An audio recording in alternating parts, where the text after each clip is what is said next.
The last message. The text arrived at 2:17 a.m. Meet me at the bridge.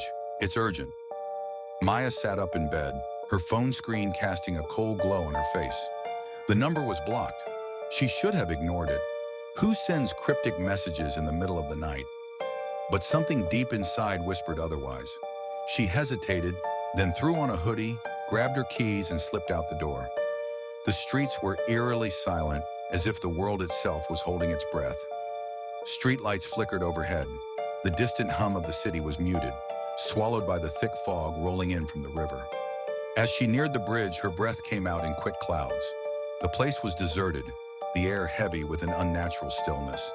Then, something glinted beneath the dim glow of a street lamp. A locket. Maya knelt, her fingers trembling as she picked it up. It was old, silver, with intricate carvings on the surface. She flipped it open. Inside was a photo of her, taken just yesterday. Her pulse hammered against her ribs.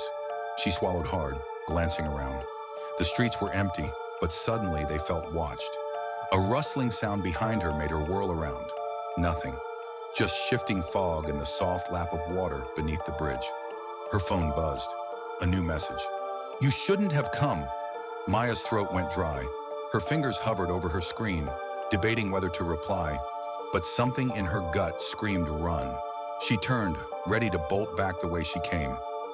But a shadow loomed at the edge of the bridge. Tall, still, unmoving. Her breath hitched. Who's there? She called, forcing her voice to stay steady. No answer.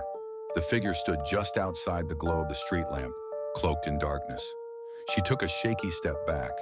The locket felt heavy in her hand, as if it was warning her. Another message came through. We were so close, Maya. Why did you forget? Her heartbeat stopped. Forget what? The figure moved, not walked, glided. A single step forward, into the light, and Maya's stomach dropped.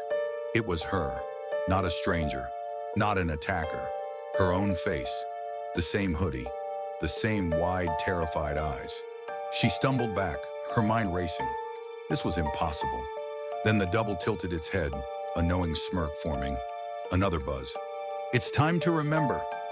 The fog swirled, closing in. The world around her shifted, the streetlights flickering faster. Her own reflection stepped closer. Maya wanted to scream, to run, but the last thing she saw was her own hand reaching for her. And then, everything went black.